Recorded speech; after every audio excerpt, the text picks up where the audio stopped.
નિવેદન કર્યું છે ત્યારે બ્રહ્મ સમાજમાં રોષ ફાટી નીકળ્યો છે। બ્રહ્મ સમાજના અધ્યક્ષે નિવેદન સામે રોષ ઠાલવ્યો અને કહ્યું કે 70 લાખ ભૂદેવોની લાગણીને ઠેસ પહોંચાડી છે। ગીતા, વેદ, પુરાણો સનાતન ધર્મના પાયાના ધાર્મિક ગ્રંથો છે। અંધશ્રદ્ધામાં ગણીને સાંસદે ભૂદેવો અને સનાતન ધર્મનું અપમાન કર્યું છે। સાથે જ કહ્યું કે સાંસદ તાત્કાલિક હિન્દુ સમાજની માફી માંગે અને જો માફી નહીં માંગે તો ફરિયાદ કરવામાં આવશે। तो सांसद देवसिंह चौहाणे जे अगाऊ एक कार्यक्रमમાં જે નિવેદન આપ્યું હતું જેના જ કારણે તેઓ વિવાદમાં આવ્યા કે વેદો અને ગીતાથી બીજી દિશામાં લઈ જવામાં આવી રહ્યા છે, કર્મકાંડની દિશામાં લઈ જવામાં આવ્યા છે। કે વેદ અને પુરાણ છે અને કર્મકાંડ છે તર્કટ છે અને સાચું છે ને આ ભુવાગીરી છે। ભૂત ભુવા સામે અમને પર્સનલ માનતા હોય તો અમને કોઈ વાંધો નથી, પરંતુ વેદ અને પુરાણ અને ગીતા એ આદિકાળથી ચાલી આવેલા સનાતન સંસ્કૃતિના આસ્થાના ગ્રંથો છે અને જેના ઉપર દુનિયા ટકેલી છે, જેને વિશ્વગુરુ માને છે લોકો, દુનિયા આજે હિન્દુસ્તાનને એ ગ્રંથો પર માને છે।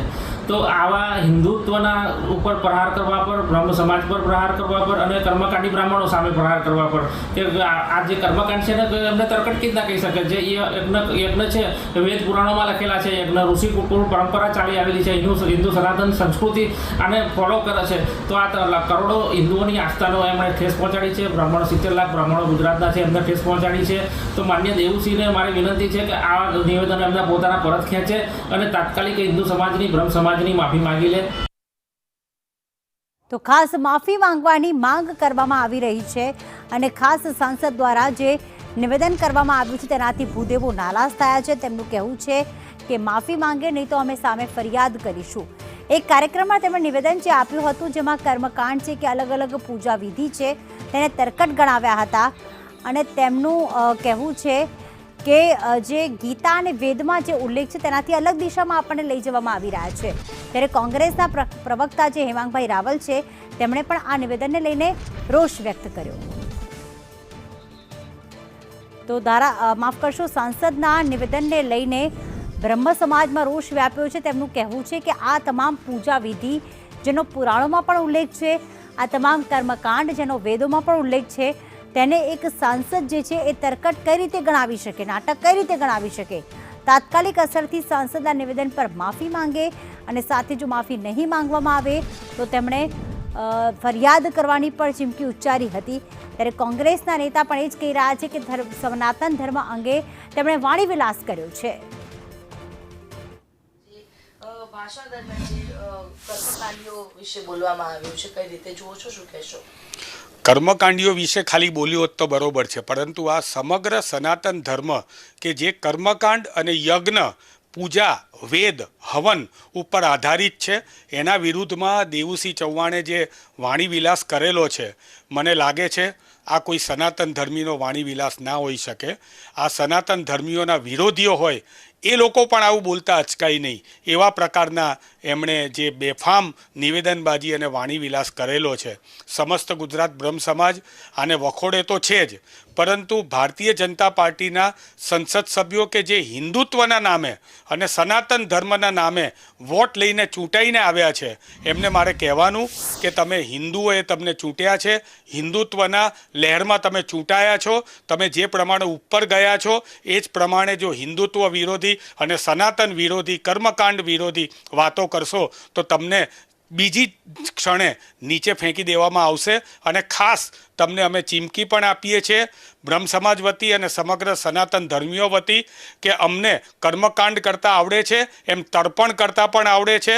તમારું તર્પણ કરતાં પણ વાર નહીં લાગે, હજી પણ તમારા માટે એક તક છે અને તમે માફી માગો અને ભારતીય જનતા પાર્ટીના આ જે તમે લોકો સંસદ સભ્યો એક વખત સંસદ સભ્ય પદ આવ્યા પછી જે પ્રમાણે ગુમાનમાં આવી જાઓ છો એ ગુમાનમાં નીચે ઉતારવાની જવાબદારી કર્મકાંડીઓ અને સનાતન ધર્મીઓની રહેશે। એ પણ આ તબક્કે હું કહેવા માંગુ છું।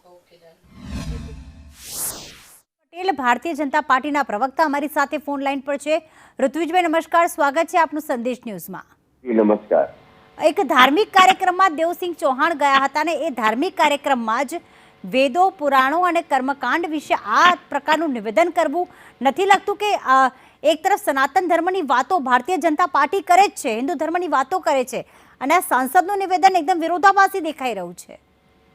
એટલે મેં મીડિયાના માધ્યમથી જ આખી વાત જાણવી છે. સંપૂર્ણ ઘટના શું છે શું નથી હજુ ધ્યાનમાં આવ્યું નથી, પરંતુ અત્યારે સંસદ ચાલી રહી છે.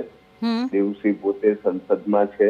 ટૂંક સમયમાં એ પોતે જ આ વાતનો ખુલાસો કરવાના છે.